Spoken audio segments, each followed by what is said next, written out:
Good evening. We are live. It is Thursday night at 9 p.m. and it is Super Bowl week. No, the Colts aren't there. The Colts didn't even make the playoffs because we are a hot mess of a franchise right now. Hopefully that all changes next year. And joining me today is a guest who has experienced the pain of losing to the Indianapolis Colts so many times. But joining me is number one Yorkshireman, Irishman. He's a Yorkshireman who moved to Ireland. I got it right eventually. Who supports the Kansas City Chiefs and is a massive Taylor Swift fan.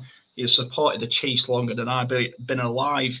Check that. And now, in 2017, this man's life changed for the good. He had an 0-9 record whilst going watching the Chiefs, but then one man, the Bills traded back. They didn't want him. They said he's no good. But Kansas City recognised the talent in this man, Patrick Mahomes, who has turned the life of my guest around. Neil, how's it going? Good, thanks, Harrison. Thanks. How are you? Yeah, I am good. Not going to lie to you, I'd be better if my team was playing this Sunday, but they are not. They are in Cancun enjoying the off season, and God knows what else old Jim Irsay is doing, probably getting high and playing the guitar somewhere. But welcome to the UK Colts fans. Thanks. We haven't crossed paths before, so it's good to have you on and good to get to know you. Do you want to? So, obviously, my fan base and predominantly the people who watch this are going to be fans of the Colts. So, do you want to introduce yourself a bit? How you got into the Chiefs? How you got into American football? Because the Yorkshireman, not liking English football in the 80s and 90s, I'm guessing, was a bit of a crime. Well, I started following the Chiefs back in '93. So I was at university and I was sharing a house with a guy who was a Washington fan at the time. I'm not going to say that because yes, the Commanders. Let's call them the Commanders now. But so we used to watch the Sunday morning highlights on Channel 4 because that's all you had back then. And I decided, right, I'm going to pick a team. For my sins, although I never told you this when we were doing the chat beforehand, I'm a Manchester United fan. Chiefs wear red, Manchester United wear red. Chiefs had just signed Joe Montana, and I was like, well, I've heard of him, right? Okay, fair enough. So I'll start supporting them. So we had a good couple of years, and then it went downhill rapidly, and we had a lot of not good years. But as you said, then we drafted Patrick Mahomes and got Andy Reid on board, and all of that changed big time. Oh, it's night and day from what it was kind of 10, 15 years ago. Yeah. So obviously, we will get to the Super Bowl. The big talking point, we'll get to the Super Bowl. But as you say, the Chiefs have come a long way to get to being this powerhouse, this dynasty, the new New England Patriots. Say that fast. But, you know, like you say, you've been through the ups, you've been through the downs. I suppose American football over here for, you know, us Brits and European fans, it has been a bit different, and our way of getting into the game is a bit different. What was the one moment for you, or like the one point for you where like, yeah, I'm all in on this now? Because for me, we drafted Luck in 2012, but I was still young. I was away a lot, so I didn't really know much about it. I think it was like a 21-point comeback against the Texans what really drew me into the Colts. So what was it for you that when you was like, yeah, this is it? Well, it was a long time ago. I would probably say the first time I went to Arrowhead, like I was a fan, but back then, like there was barely internet, so you didn't really have much access to information. Like you're spoiled rotten now with the amount of access you get to the team and the players and such.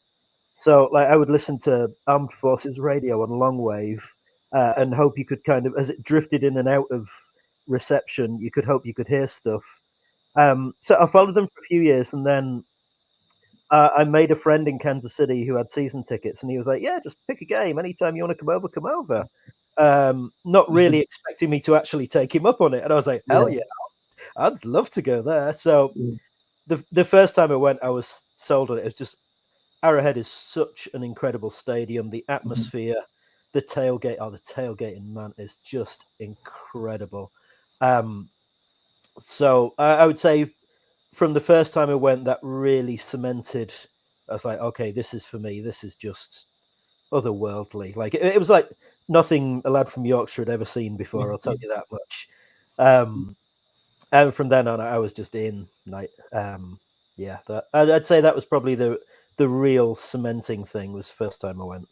Yeah, I mean, it's almost surreal for like just it's a different world, and America's a different world, a completely just, Yeah. like bizarre It place. was the first time I went was the first time I'd even flown anywhere. Like I'd never been to America before. I'd Yeah. never been on an aeroplane, and I went on my own, like halfway around the world. I remember flying. I flew through Newark, and we had like 50-mile-an-hour crosswinds, and the planes going side to side as you're coming into land.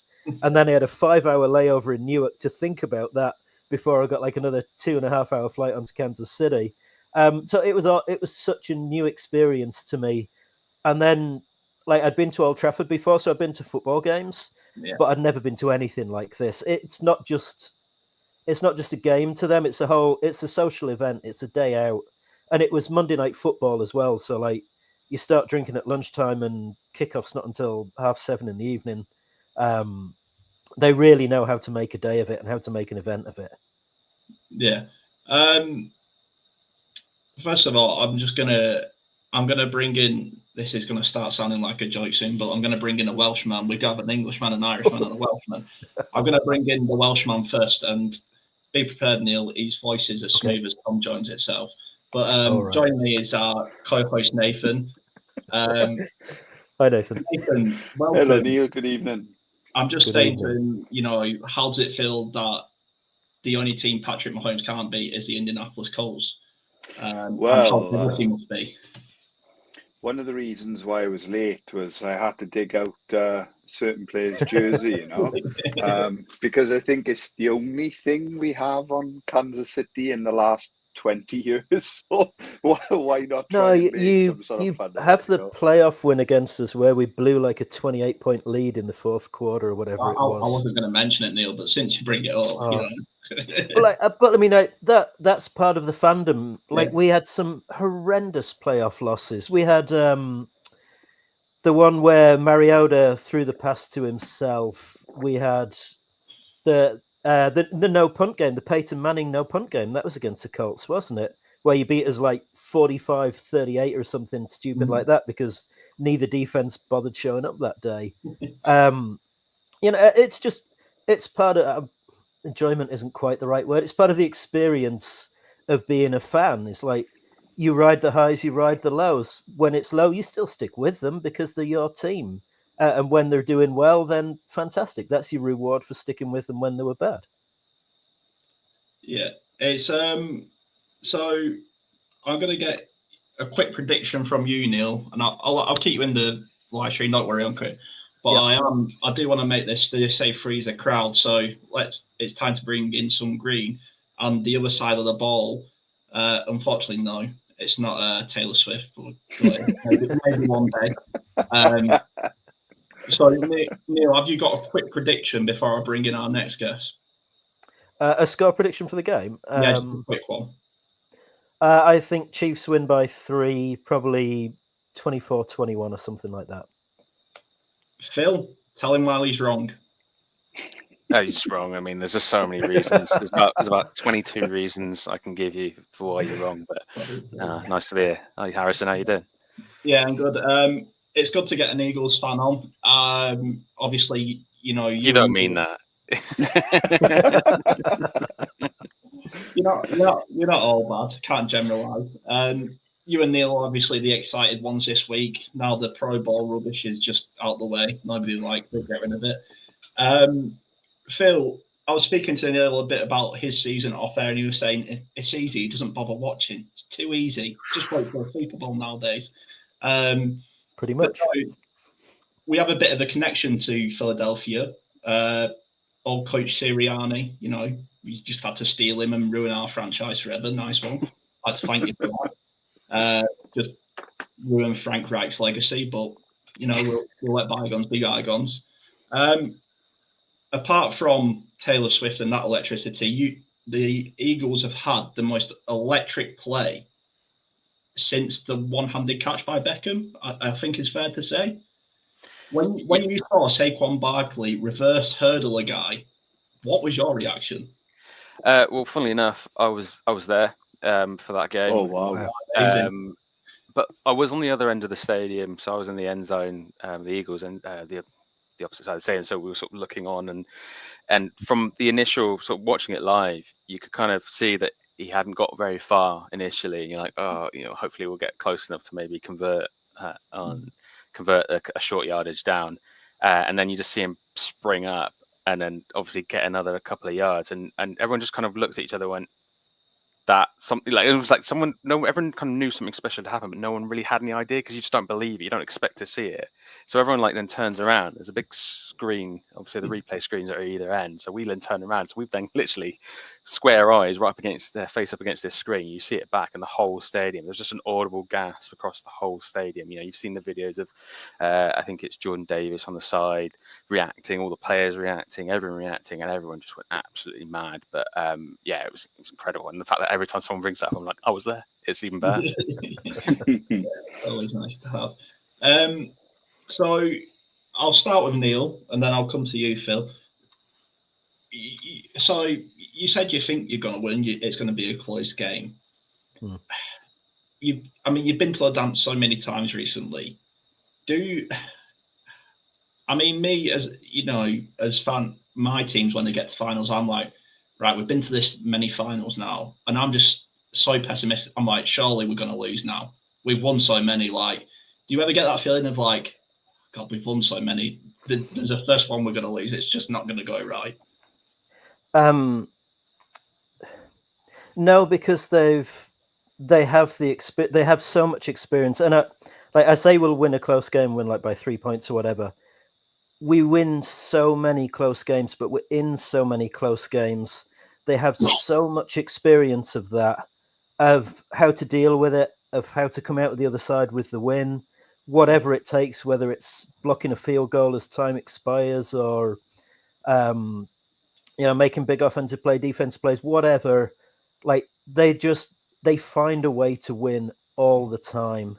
And like they have the Super Bowl experience. Like this is 5 of the last 6 we've been in now. That Mahomes was saying he's got a Super Bowl routine. Who the hell has a Super Bowl routine?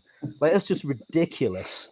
But at the same time, they know how to structure the week. Like the game plan was all installed last week, and then this week is just like brush up stuff.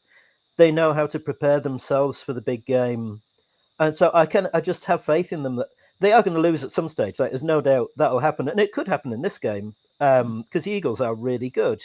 You don't get to the Super Bowl without being really good, but we're really good too. So, I have faith that we'll win. I don't think we'll win by much, but I think the experience that we have, just because of the sheer volume of experience, that's going to stand us in good stead. Yeah, and Phil, obviously, the last Super Bowl you guys were in was the famous Philly special. I was actually watching it with a mate on Barracks. Oh no, God, I'm thinking way back here. There's been one since then. Well, yeah. I'm the last one I remember was the Philly special and Nick Foles, shall I say? That's what I was meant to say. No, I just completely forgot about the other one. But so it's Phil probably. So have I. Yeah. But what I was going to get to is what won you that game essentially was the trick play. What's winning you a lot of games now is a good old-fashioned rugby union scrum. Does the league need to ban it, or is it just why has nobody thought of this before? It is such a divisive topic, and from an Eagles fan perspective, it is such a nice thing to have. It completely changes your your thoughts and your process. You don't worry so much, 3rd and 2, 3rd and 1, 4th and 1, 4th and 2, 4th and 3. Who cares? Even they can do it if they really need to. And 4th and 3 is a bit of an exaggeration, I know, but it completely changes your game plan. And there's few teams that play all 4 downs, and we're the main one that does it. So you've got to get us off the field on 4th down. You don't just get to 3rd and 3. The Eagles are probably going to go for it no matter what. Sirianni wasn't aggressive enough in 2022 in the Super Bowl, and I think that's going to be a factor in this game. Jake Elliott has also been sketchy at best, so you're going to see a pretty aggressive Eagles team in this game, because we can't afford to be giving the Chiefs a short field through missed 50s, 55-yard field goals. But yeah, the tush push, it's like it's a ridiculous thing, and if you obviously watch the Commanders game with Luvu trying his best to sort of come up with a creative way to thwart it. It was absolutely hilarious at the time, but hats off to him. I mean, that's what it's going to take. It's going to take something spectacular, a spot on timing, millisecond timing of Jalen Hurts snapping the ball. Now, the first time it nearly worked. I think after that, Hurts knew it was coming, so it became a bit of a farce. But it was still interesting to see the Eagles try to sort of, well, not the Eagles, but how people are trying to sort of combat that, because you just see the defeat on sometimes the defensive line's face. They just, it's 1 yard to go. They're just like, well, we might as well just give them the first down. We might as well just go back 10 yards and try again. This is just a waste of time for us. And it's weird. It's almost like kind of gets a little bit boring to an extent, because you're like, oh, it's just going to happen. And then when it doesn't happen, it's like, oh my God, what went wrong there? Like, how the hell did that not work? That works every time. But yeah, it has been stopped a few times. Yeah, can I just say I'm absolutely a fan of it. I'm like, why is every other team not doing this? And it's your fault if you can't stop it. Then you need to think of a way to like it. Yeah. Surely you go, right. We've got the Eagles 4th and 1. We know what they're going to do. Let's work on this in training. We can work on this, Nathan. So we know Sirianni a bit from his time in Indianapolis, and the time was probably, for Colts fans, probably our best recent memory of the Colts with him in there. Frank Reich was quite aggressive when he was there. Do you think being an aggressive coach, because me personally for Sirianni, I feel like sometimes he can play the emotion rather than the game. Do you see that as a positive or a negative? Because we've seen both sides of this, man. Yeah, I think Nick had to be reserved when he was on Frank's coaching staff. It's interesting if you guys agree. Frank would just go to the podium and use the same old mountain climbing analogy, every single week, right? And it was always, you were never ever going to get there. So I think Nick had to be this reserved, guy with the pen in the hat sort of look. And then he goes to Philadelphia, where I think it's just this culture of complete like badasses right now. And it starts from him. I think at times he's had a lot of negativity. I mean, he even going back 6 or 7 weeks ago, there seemed to be rumors of, Sirianni's going to go. This could be Sirianni's last dance if they don't make it to the bowl and win. And I'm sitting there thinking that's absolutely crazy. I mean, to lose your, Shane comes to the Colts, Cannon goes to Arizona. I didn't think you were going to make it through that. To be completely open, right? I was thinking, how do you overcome that? And fair play to Nick, he's overcoming it more, right? Yeah, it's been crazy. I think last season's collapse had a lot to do with this season's. The negative talk didn't go away, and the start didn't help, and then the bye week came along, and there's rumors of disconnect with Jalen Hurts.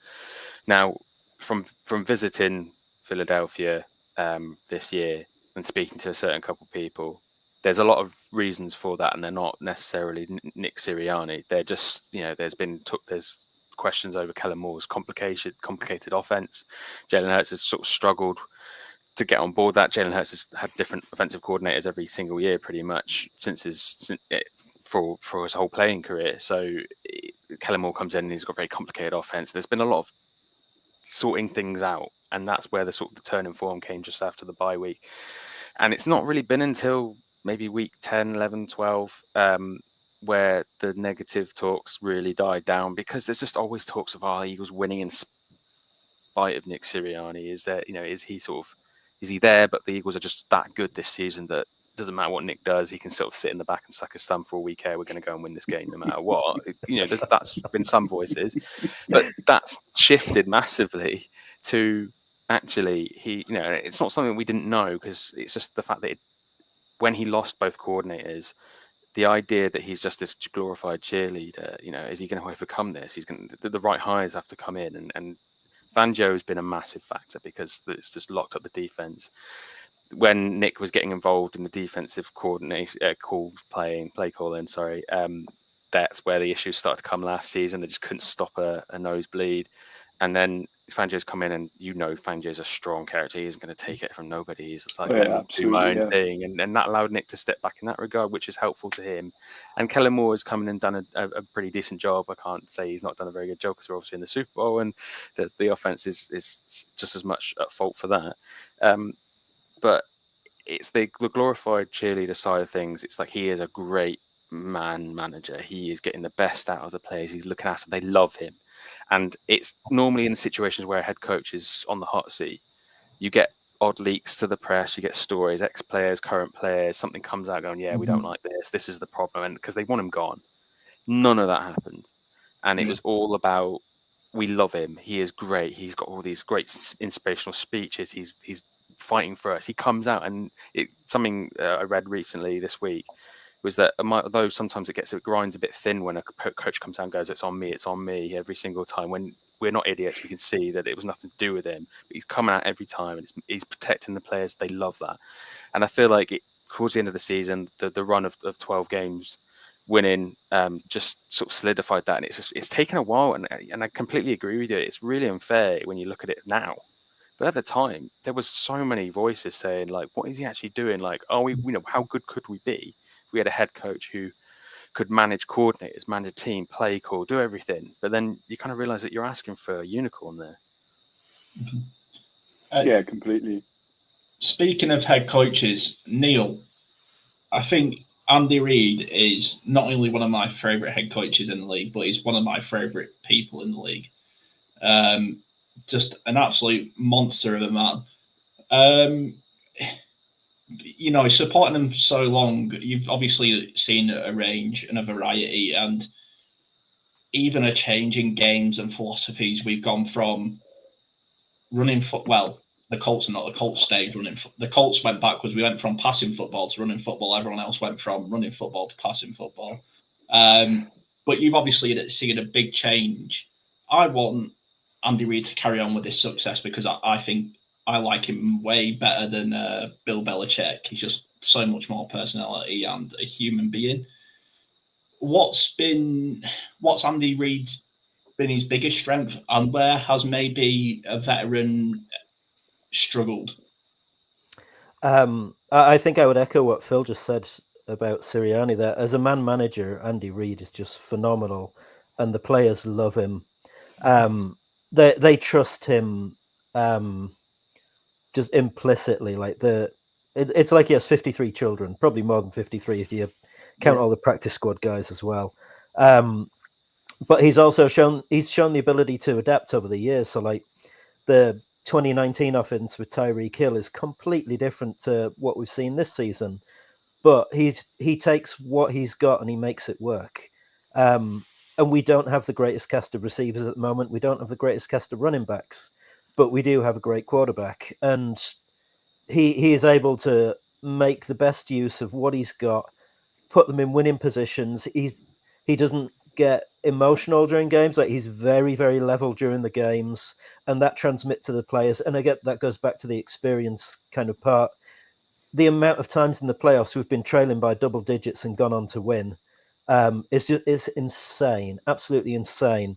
But that's partly down to Andy. It's just like, okay, we just do the next play, and then you'll do the next play, and then eventually we'll score, and then we'll stop them, and then we'll score again. And you just go one play at a time. He's just so level and such calming presence for them, particularly when you get to the big games like this. Then that really shines, I think. Yeah.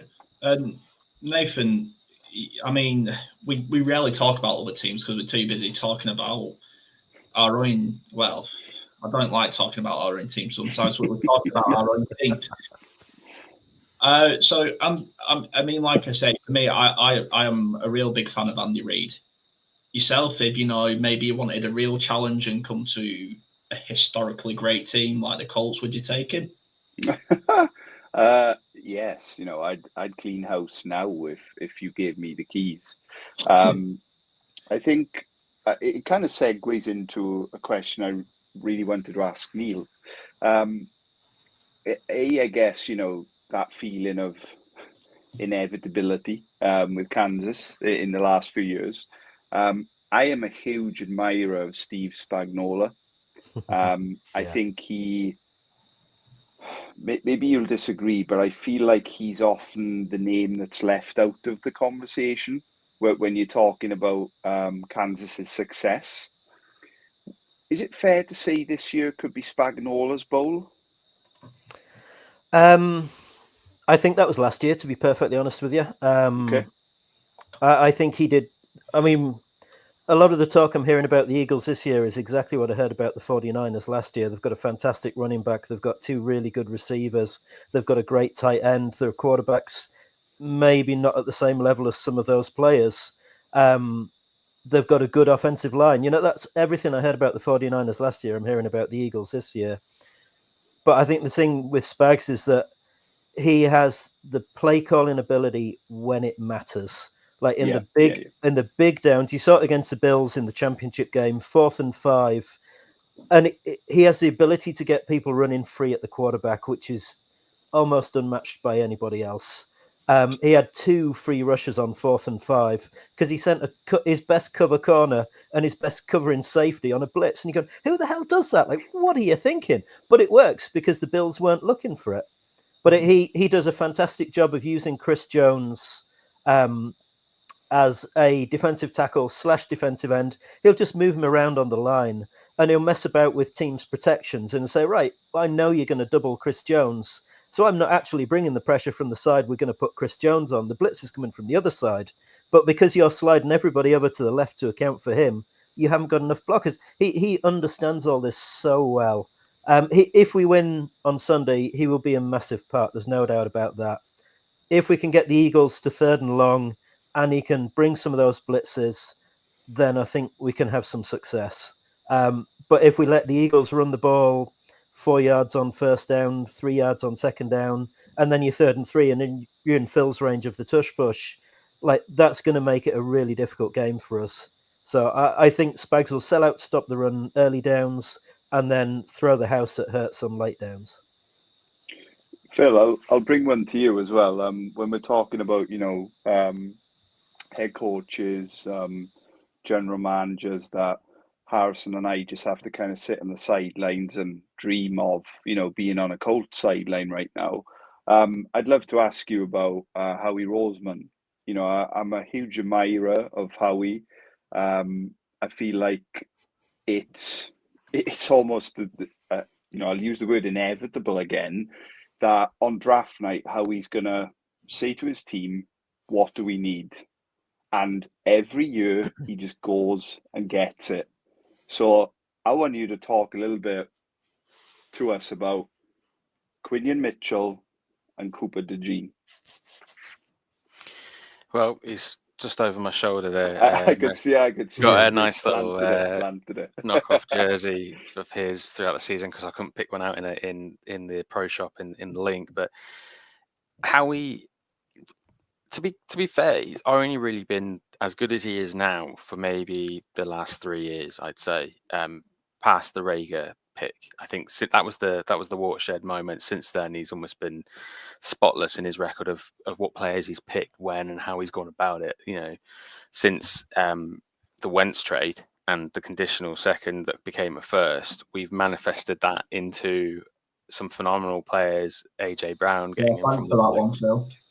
Well, I think that was probably the last time that we ever spoke. But yeah, it was like the snap counter that season, turning it into a first, gave us, and then the moving back to 6 from wherever it was. I think we moved around with Miami and San Francisco. That was the year that they moved up for Trey Lance, and we kept getting first, and we've managed to turn those into hit after hit after hit. But it's not been instant. Jordan Davis has taken a couple of years to really start. This season, there's still question marks over him, especially now Jalen Carter's come in behind him and done absolutely a million miles better. Jordan Davis has still not been quite the player that we kind of maybe got duped by the 40-yard dash speed that wowed everyone. I thought he's our guy. He's big and he's fast and he's on the defensive side, but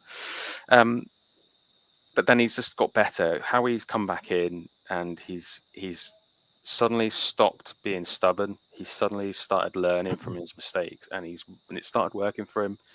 The Nakobe Dean pick only really come good this season. That's thanks to Vic Fangio coming in and getting the best out of him, because there was injury concerns. That's why he fell to the 3rd round, and then he didn't play much the next season. And this season's those question marks, and the fact that he got the starting job, everyone was really surprised. But Vic Fangio obviously saw something in him and has got the best out of him. So how he has been propped up maybe by the fact that Vic Fangio has managed to get the best out of Nolan Smith, the best out of Jordan Davis, the best out of Nakobe Dean, to really make it seem as good as it is. And then you throw into the mix the Quinion Mitchell and Cooper DeJean haul that we got. There was, when you're doing your draft boards, you're picking one or the other. And we managed to get them both, and Washington helped to do that. But that was having an additional 2nd round pick and having the 40 and 43rd pick in the draft. I think we traded up to whatever it was to get Cooper DeJean early in the 2nd round, and came away with both of them, and that completely solved what was the biggest problem that we had in defense. So it is refreshing, and it doesn't get more reinforced when you look at teams like the Jaguars and various other teams around the league, the Browns, selling the farm for Jackson, not Jackson, sorry, Watson. And it's like how much he can set franchises back. He has been cautious, he's been calculated, and it's paid off. And I think he's worth more to the team than probably any coordinator, any head coach out there, because as long as he's pulling the strings in the background, he's the team's always going to be in good shape. It's really kind of an obvious thing to say, but to get consistently good teams, you have to draft consistently well. And that's what the Eagles have done fantastically. And we've done, like our 2022 draft class, they're yet to lose in the playoffs. Like, we've got 9 of the 10 players still on the roster making meaningful contributions. And this is their 3rd Super Bowl and they haven't lost one yet. So from the Colts point of view, you need to have a clear plan and you need to draft players to fit in that plan. And if you can do that, then you'll start to see improvements in results. But you have to then stick with that process. That's how you get to be good. The problem is, Neil, we have Chris Ballard, whose draft philosophy is trade back. A former chief. He would, if possible, he would trade out of the draft. Like, literally, Nathan will know this. Colts fans don't bother staying up on draft night because we're either going to draft back or we're going to take an interior lineman. Now, asterisk to that, I don't think he can this year because I think he would be run out of Indianapolis faster than Ryan Grigson. But I have a bit of a question for both of you. What I'll spin to both of you before we move on to players. We'll finish this sort of section with coaches. I always say to Nathan and anyone who I talk to about American football, I'm a very casual armchair GM, and the fact that I'm not a big X and O guys, mainly because I've been watching the game for probably about 15 years now, like properly. So I don't really know a lot. I'm still a rookie in that sense.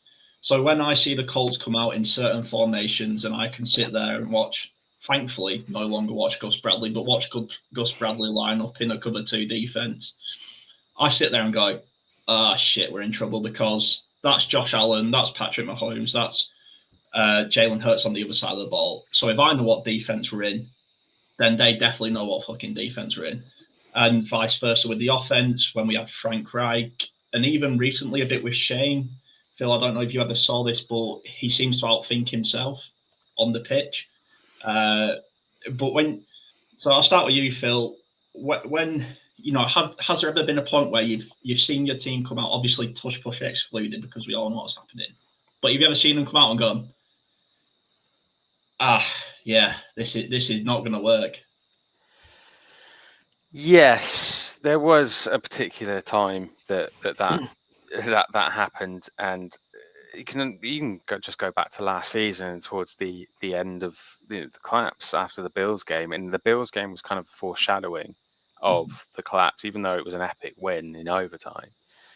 The fact that it went to overtime, and there's issues there, it became a bit predictable. But that might have been the fact that I think Jalen Hurts was struggling with some sort of injury, and it was just a bit limited towards the end of the season. That had a factor doing it. But with DeAndre Swift, there wasn't the same kind of punch that you have with Saquon Barkley. Is an obvious thing to say, but that is a huge thing that's kind of Saquon Barkley's unlocked it and would give any head coach or offensive coordinator dreams about he can just wind Saquon Barkley up and let him go. He doesn't have to worry about developing overcomplicated offenses.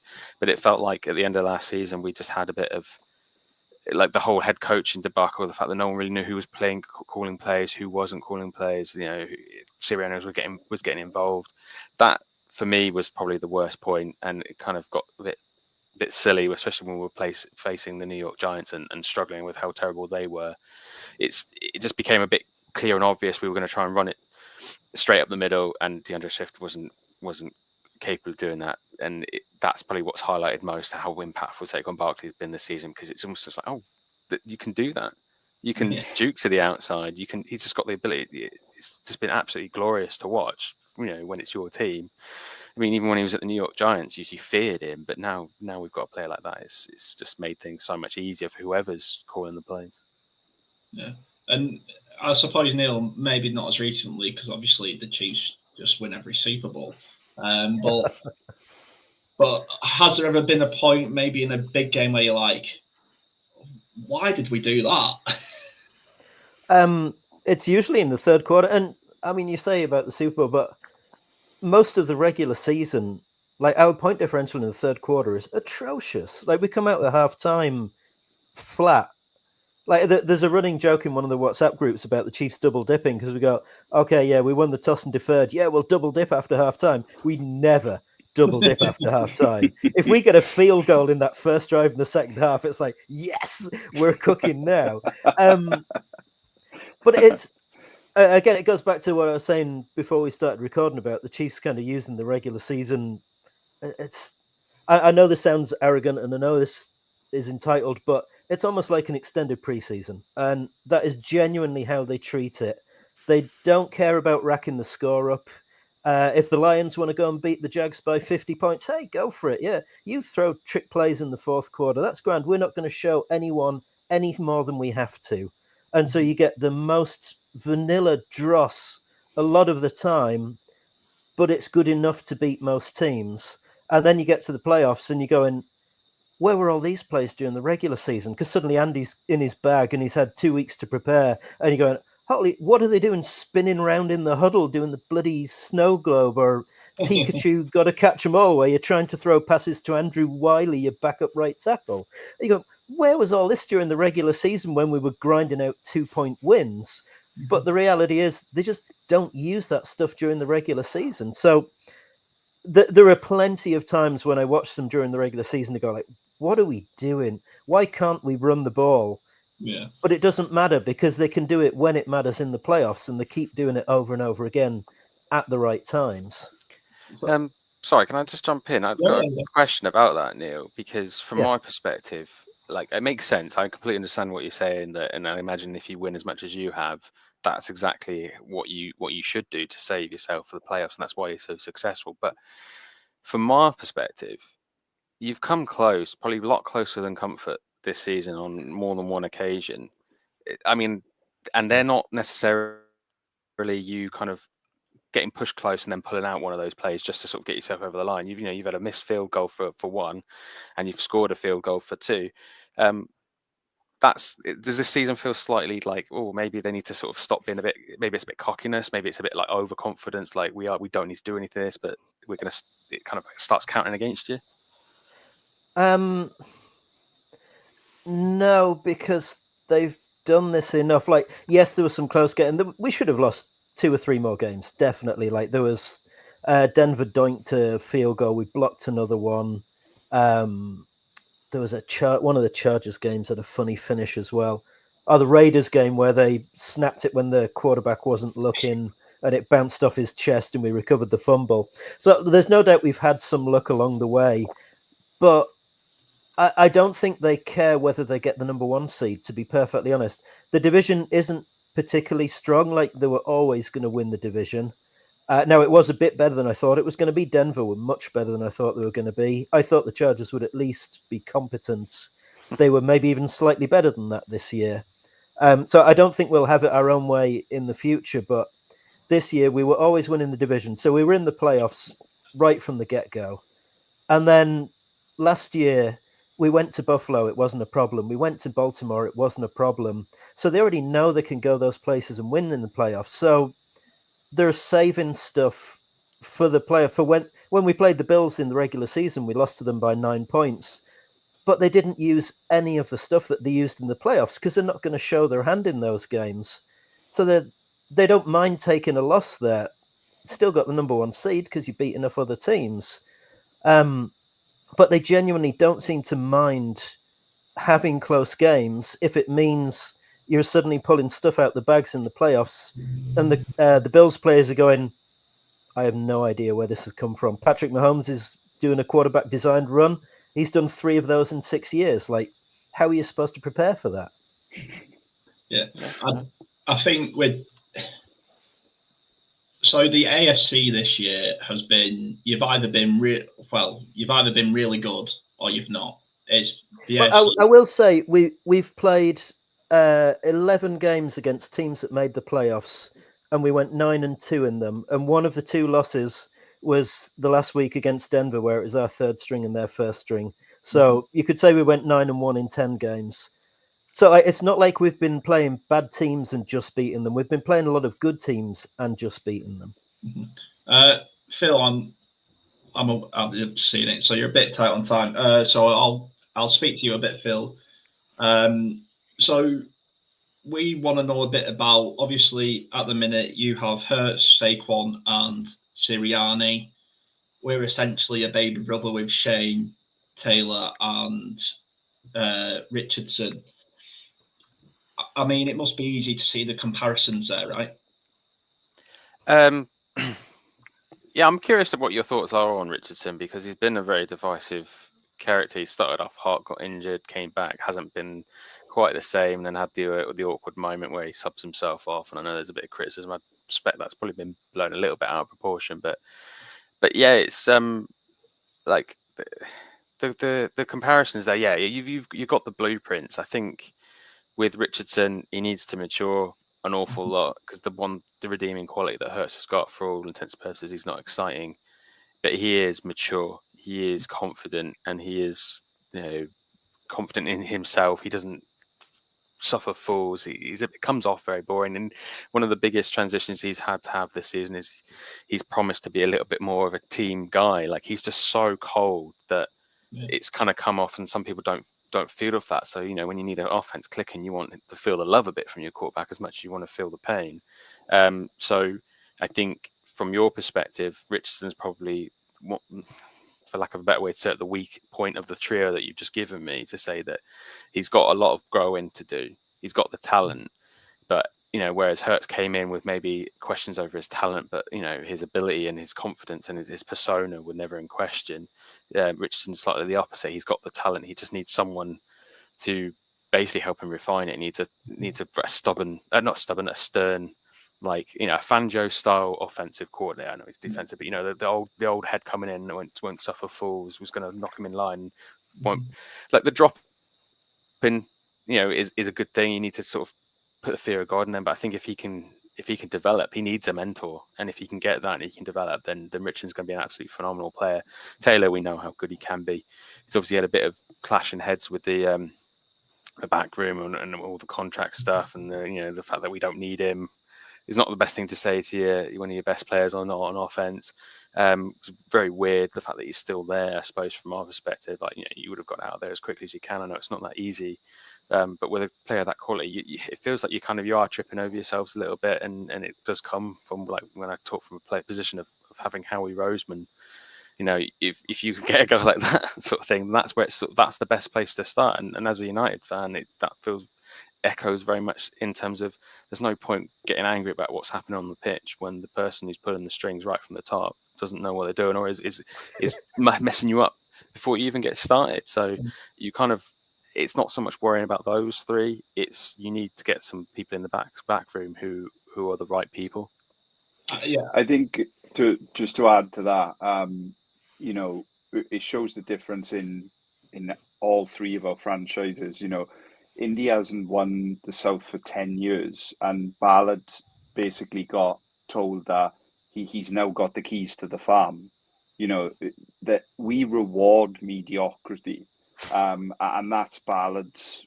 That's what Ballard's going to be remembered for, I think, with Indy fans and possibly fans around the league who are actually interested in the South. The difference is unheard of, and I totally agree with you. Until there is ownership, possibly as well, ownership and general management change, Indy isn't going anywhere. It's so tough when you don't have that. It's easy to speak from a position, and Neil probably feel the same, that it feels like we do probably take it for granted in a few ways, that it just happens. But it hasn't always been like that, and I think you've not got to be frightened for change, but don't make change for the sake of change's sake. You need to get someone in who's maybe outside of football, who's just got that business mind. You can tear businesses down and build them back up, get rid of the chaff, get rid of the dead weight, and just try and build it back up. And the players will respond to that, because once you're winning, everything's rosy.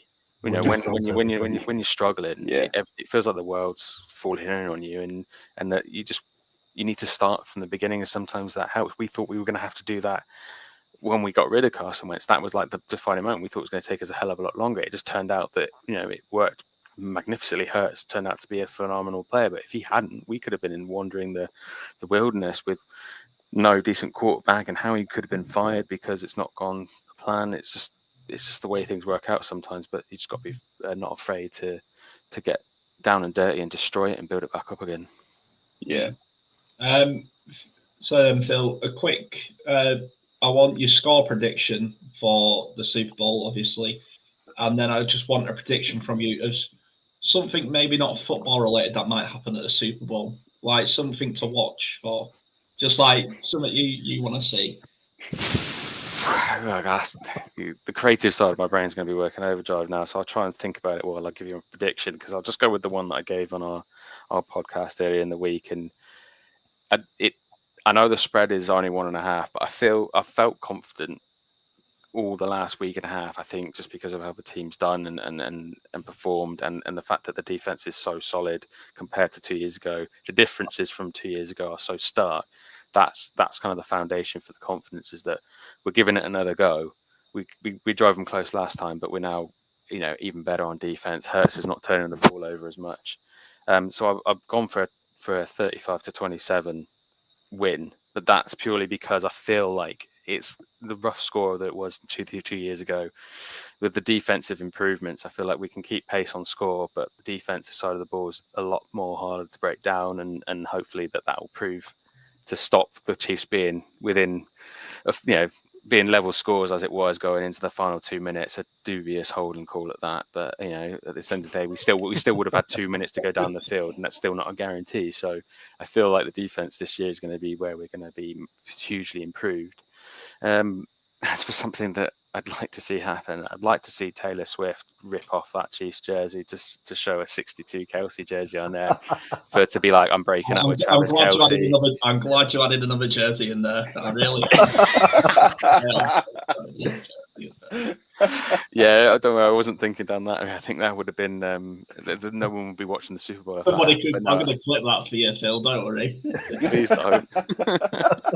Could she have a ref's jersey on underneath instead? But yeah, no, it comes up. The first jersey comes off as a ref jersey. She was like, just kidding, and it comes up, and it And says then it's a 62, yeah. Kelly Green, Jason Kelsey jersey, and she's like, "I'm going with your brother back to Philly, where my true fandom lies, and it's over. Travis, jog on. You've lost the Super Bowl, and you've lost me." You know, like the Fast and the Furious, where she's like, "You didn't win the race, so you've lost me." At the end of that, it's like that, but on a much more classy level. I think, Phil, that's an excellent place to leave it. I think you have to go. So I'd like to thank you for joining us, and obviously, best of luck in the Super Bowl. And I'll see you later. Cheers, guys. Thanks for having me. Yeah. Good luck, Phil. Thanks, Phil. Thanks for coming on. Neil, Yes. we'll ask you then, and then we'll let you go because you've been speaking to us for a while. You give us a quick score prediction. 20. You said a 24-21, I think I said. Yeah. I think he was trying to be quietly confident because when we're in this stage, we don't want to speak it into existence. I'm as atheist as the next atheist person in the world, but when it comes to cup finals and Super Bowls, we don't speak about footballing gods. We don't speak about Carver. We try and not speak it into the universe. But when you've got Mahomes, when you've got Andy Reid, and you've got Kelsey, man, I would love to. That's like, for Colts fans, if we take it, but that's like having Harrison, Manning, and Dungy. It's just, you must be quietly confident that, the Chiefs have got this. I can be loudly confident, can't I? Does it have to be quietly confident? No, you can be loudly confident. I mean, now Phil's gone, I can talk freely. I don't particularly fear Jalen Hurts. Mm-hmm. He's fine as a quarterback, but he's not Patrick Mahomes. We had a journalist from Yahoo Sports on a couple of years ago talking like a Super Bowl preview. And he said something which has always stuck with me, which is, in the playoffs, give me the best combination of quarterback and head coach. Well, Mahomes and Andy Reid, or Jalen Hurts and Nick Sirianni, there's only one decision to make there. Like, nobody's taken Hurts and Sirianni there. So that will always weigh on my mind. As long as we've got Andy Reid and Patrick Mahomes, we'll be in close games. And we've shown we've won 17 one-score games in a row.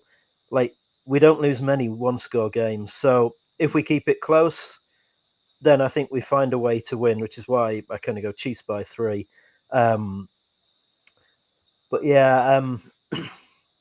We don't give up many 100-yard rushes. Like the last running back to get 100 yards rushing against us was Zamir White for the Raiders, which was on Christmas Day 2023. And the last 100-yard rusher in the playoffs was Sony Michel for the Patriots in 2018. Wow. And we played a lot of playoff games since then and not given up a 100-yard rusher. So I have some faith in us that we'll be able to slow down Saquon. And if we can do that, I don't particularly fear Jalen Hurts. I think Spags will cook up enough blitzes that'll put him under enough pressure that we can kind of keep ourselves. If we could get an early lead, that would make for a very happy night, because you could take Saquon out of the game that way, and I'd be very comfortable if we could play with a 10-point lead all game. But that's easier said than done. I think the Eagles need to win the turnover battle to win the game. If they can win the turnover battle, that gives them more of a chance. Yeah. But give me Mahomes, give me Andy Reid, and give me Spags any day of the week. Yeah. And finally, unless Nathan's got any questions, apart from Taylor Swift ripping her shirt off, is there anything off field that you think is going to happen, or you'd like to see that, that's just different? I think, this kind of goes against what he said this week, but I think that if we win and we've done the three-peat, which nobody's ever done before, I think Travis Kelce retires pretty much there and then. Because, I mean, what's he got to play for then? You go out on a high. I'll go even further. He retires and he proposes to Taylor Swift in the middle of the field amidst all the confetti. And everyone's happy. It's a fairy tale ending because the NFL have bought Taylor Swift and all of that. Ratings. It's all about the ratings. It's all about the money. But yeah, I think if we win, I think Kelce retires. And then we look at the next chapter of what the Chiefs can be. Because he's been such a big factor. Yeah. And to be honest, he probably will be on Sunday night if, like, Vic Fangio's defenses are very zone-based. And if they do play a lot of zone defense against us, then our answer is throw it to Trav. Yeah. Like, they'll quite happily pick up 6 or 7 yards at a time. He might have 15 catches for 93 yards or something stupid like that. Because they'll just keep throwing quick hitters to him, try and pick on like the weakest linebacker. If you want to try and cover him with him, good luck. If you want to bring a safety down on him, good luck. I kind of hope they do that. I hope they go zone, because then that would give Kelce the send-off that he deserves. Yeah. Nathan, any questions for him? I have 2 quick ones for you, Neil, unless you need to go. No, I'm good. I'm good. Yeah, I'm good. Oh, awesome. I'm really looking forward to I'm having fun here. We can keep it going, right? Correct me if I'm wrong here, because I imagine this stat's come up in your podcasts and conversations and stuff recently. Fangio is 0-7 against Andy Reid. Is that right? Probably, yeah. So that makes sense. Sport's all about story, right? Can he go 1-7 against him? Yes, he can. Yeah. I think the thing with Andy is he has answers for whatever you're doing. If he can see what you're doing, then he has answers for it. So if they're playing a lot of zone, it's going to be quick passes to Kelce. It's going to be RPOs. Maybe they'll throw a quick slant to Hollywood Brown, or maybe they'll run it to Kareem Hunt. If they play man, he's going to mesh you to death, and he's going to have Hollywood Brown running one way and Xavier Worthy running the other, and everyone gets caught up in the traffic. One of them breaks free, and you get an easy 10, 15-yard gain. Like, Andy has answers for everything. Fangio was with the Dolphins when we played them in Frankfurt, and the first drive of the game, we were sat there watching it going, oh, man, because he just gave a clinic on how to rip a defense to shreds. Yeah. Andy's first 15 plays are always really good, and then you kind of start to maybe go off the rails a bit. But I wouldn't be surprised if, like, we score a touchdown on the first drive. Wouldn't surprise me at all, because he just, as soon as he sees what they're doing, he's just using those first 15 to gather information. But once he has that information, he knows how to then take advantage of what you're doing. And I don't think Fangio particularly disguises much of what he's doing. And that will be a problem for them, because if Mahomes, like you were saying earlier, Harrison, if you're watching the defense and you say, okay, I can see we're in cover 2. If you can see it and I can see it, sure as hell Mahomes can see it. You have got to try and confuse things. You've got to muddy things up. You've got to make him take that extra second. Like, in the games we really had to win this season, so like real late in the season, Mahomes had the ball out in 2 seconds. Like, it was all quick passes. So, yeah, the Eagles have a really good pass rush, but can they get there in less than 2 seconds? Probably not. So it doesn't matter then. And if they are getting there, Andy will just run jet sweeps side to side, and he'll throw screens past them. He has answers for everything. It's just getting to the answers. So I have loud confidence because I've just seen this all before. And we've gone on and won. So why wouldn't you?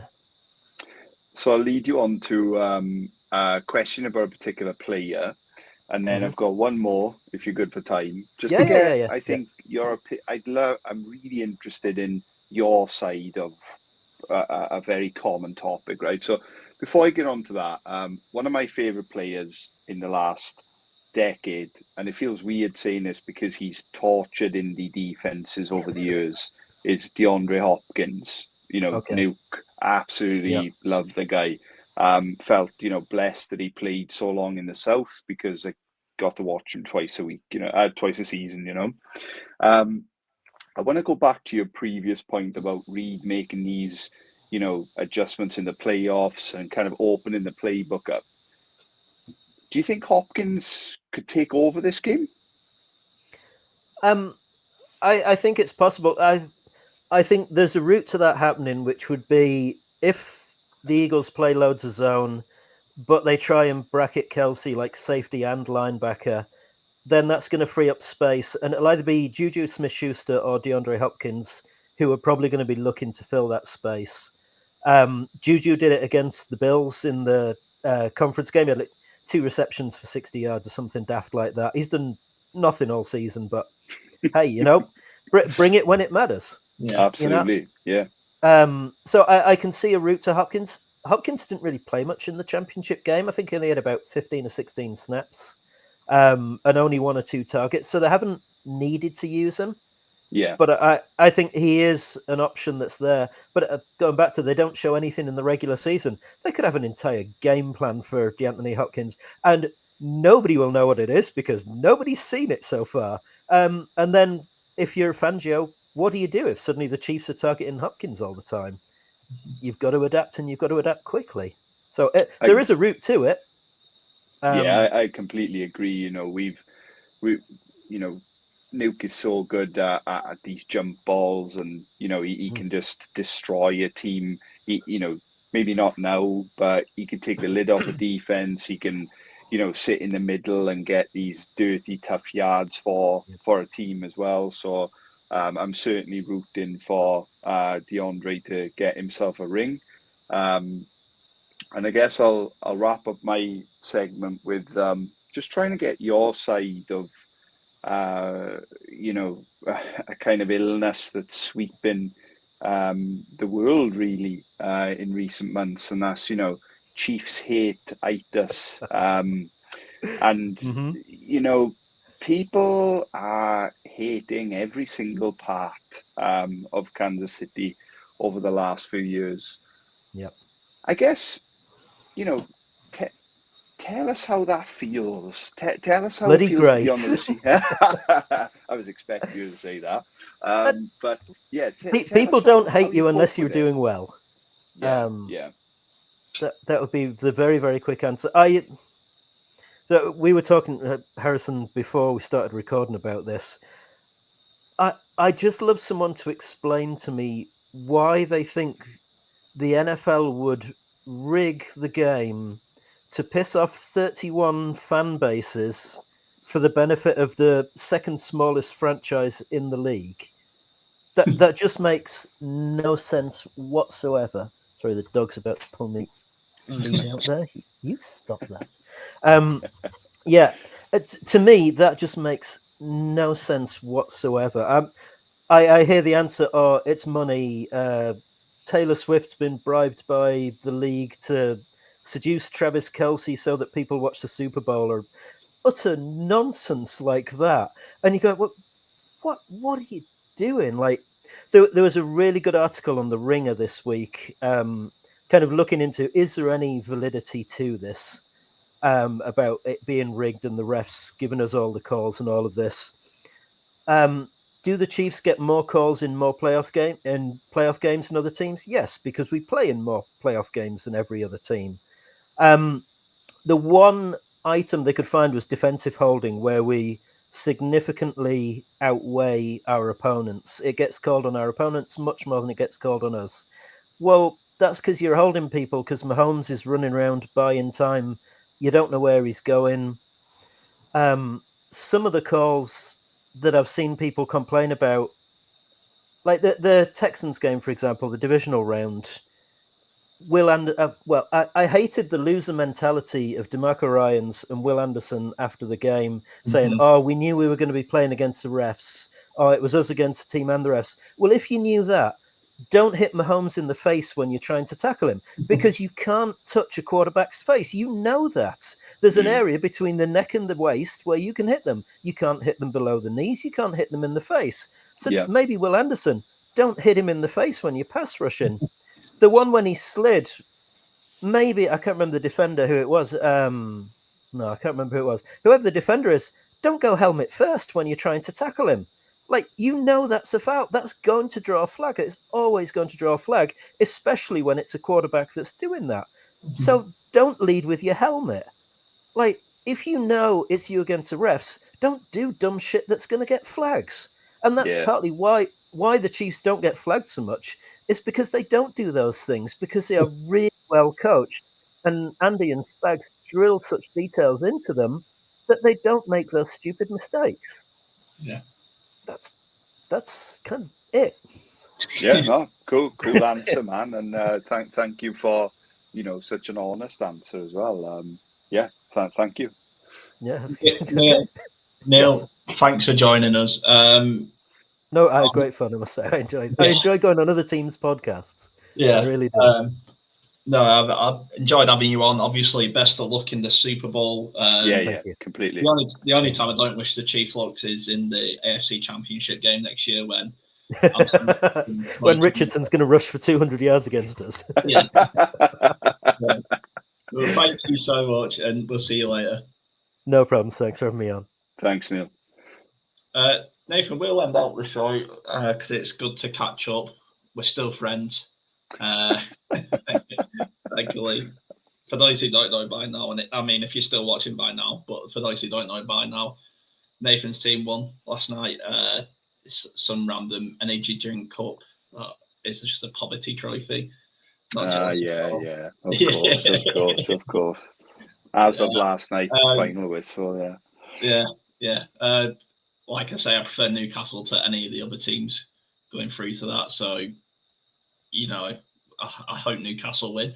But and it's always nice to go out to the eventual winners. But anyway, we talked there to two franchises. Well, two people who are fans of franchises that are doing well, and maybe lessons the Colts can learn going into next year. Why are we not going to learn any of them? I think Neil put it perfectly, didn't he? Summed it up perfectly. Where you've got to have a plan, and you've got to draft and build around that specific plan. Yeah. And I'm really glad he brought up the 2022 draft, because I had it in my notes to chat about with him. That was a pivotal draft for Kansas City. There was questions about, can this dynasty keep going? Mm-hmm. And they just start drafting studs, who come in and just completely, well, as Neil put it, I've made it to 3 Super Bowls in a row. That's the stuff that will be on a Netflix documentary in 30 years' time, and we'll all be Googling, where did these players come from? Look, the reason it isn't going to happen first is because Indianapolis isn't going to win a road game next year. The schedule is way too tough. And as you say, if anybody's watching and wants to keep receipts, great. Come hit me in a few months' time, and I'll take it. I always try to not be so negative about my beloved Indy, but so that's 8 losses straight up, right? Where are the wins going to come from next season?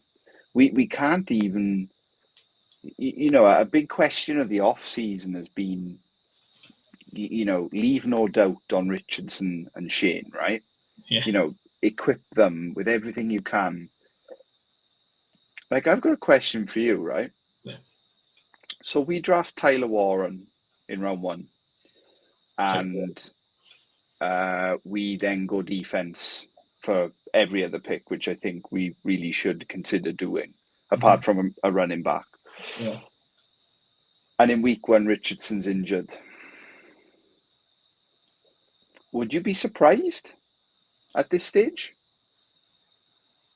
No, but I mean, my answer is to Richardson being a super Sammy, who apparently is the best quarterback around. I wouldn't be surprised, and I suppose my sort of like feeling towards that is we need to stop wasting free jersey numbers on quarterbacks. Yep. If you don't think Sam Erlinger's it, you don't think he can be a backup, put him on the practice squad and let him be picked up on waivers, because what are we doing with free quarter? I don't know. Well, teams might have an emergency quarterback, I suppose that's what you call him, but I don't know teams with free quarterbacks into a season. Yeah, and I mean, to kind of jump in there, Yeah. you know, Ballard has petition for Anthony this season. You know, Anthony is spending the off season with the kind of magician, or he's got the. I know where it's gonna be because I've just seen this on the Athletic tonight. It's Russell Wilson. Really? What, the Athletic are linking him to us? Is it? Sorry, I should clarify. The Athletic have not said he's coming to Indianapolis. Right. Well, I'm pretty sure it was on the Athletic that they've said Russell Wilson and Pittsburgh are parting ways. So I thought they were sticking with Wilson and Justin Fields was leaving.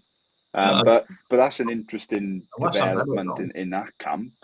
But yeah, Anthony's working with the coach that helped fix Josh Allen's inaccuracy and throwing motion issues. But you know, if we bring in, Russell's a perfect example. If Russell Wilson walks through the door, every time Anthony makes a bad throw, every time he turns it over, every time we 3 and out, that question is in Ballard's head and in Shane's head of, you know, are we backing this kid or are we trying to save our jobs? Yeah. And I think they go with the save their jobs route. That's what Joe Flacco was brought in for. Yeah. And so you fans of Arsenal will know this because they would have watched the interview. But obviously, we had the big goalkeeping saga, Raya Ramsdale, and you know,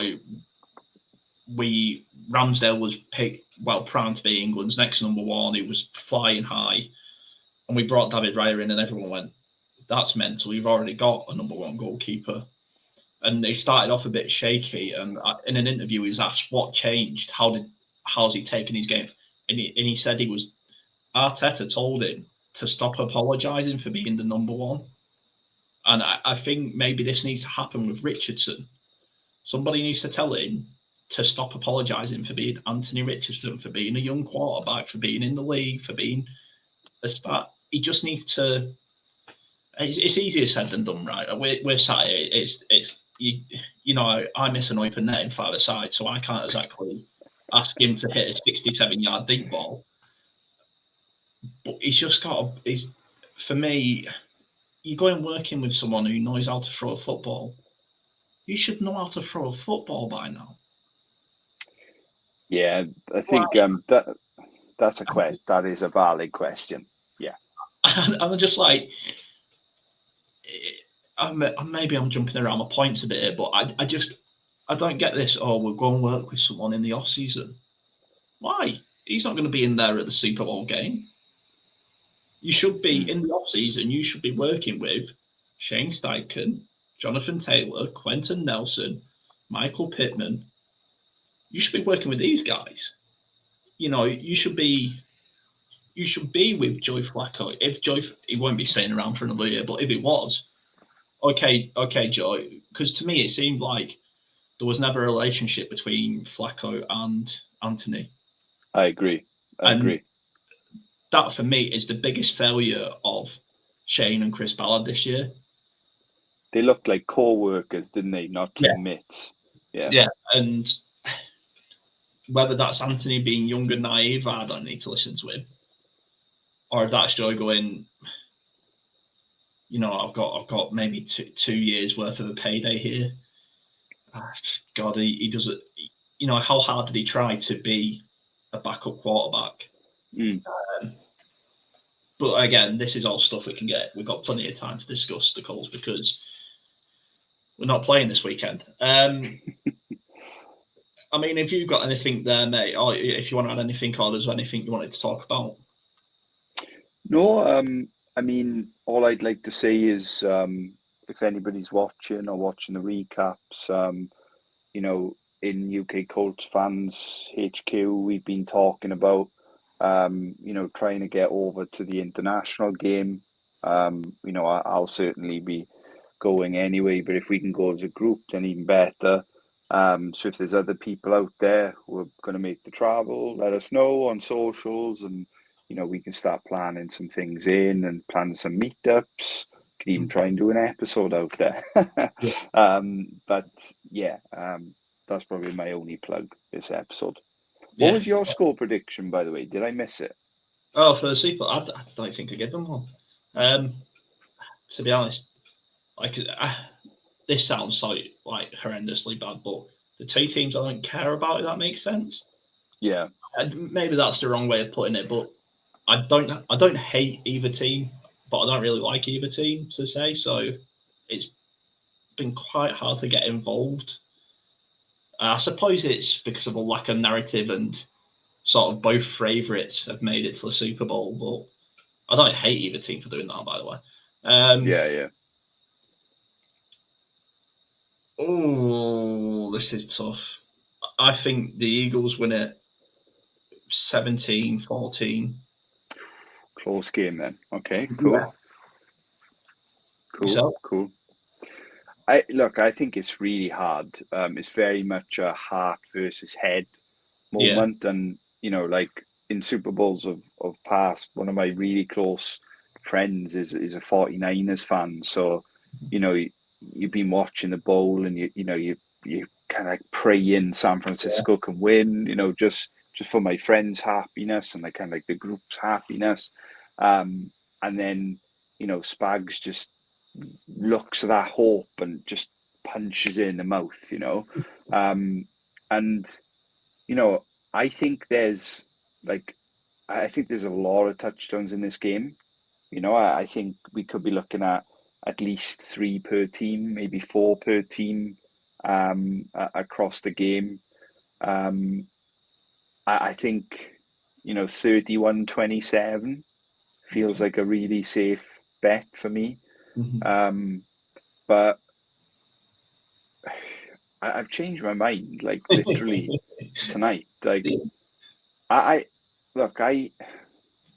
think for a long time I thought the Eagles were going to smash the doors off them.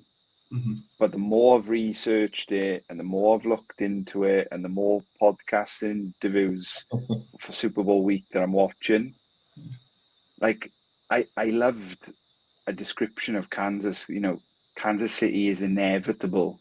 Yeah, and that's what it feels like. And you know, we get to witness a team do a three-peat if they win. As American football fans, that's amazing, right? Yeah. That's so. I'm going Kansas City. Cool, Kansas City. I think I'll leave it there then. Obviously, yeah. I have nothing more, and we've got a lot of time to fill in this off season. So I'd like to thank both Neil and Phil for joining us. Go and find them on their socials, on X, on wherever. Now there's so many platforms. Yeah. Usually I make a little joke, join us after the Colts win, but join us after Taylor Swift strips, according to Phil. Make sure you go and tweet him that. I'm going to not let him forget that one. Yeah, see you all later. Bye, guys. Enjoy the Super Bowl.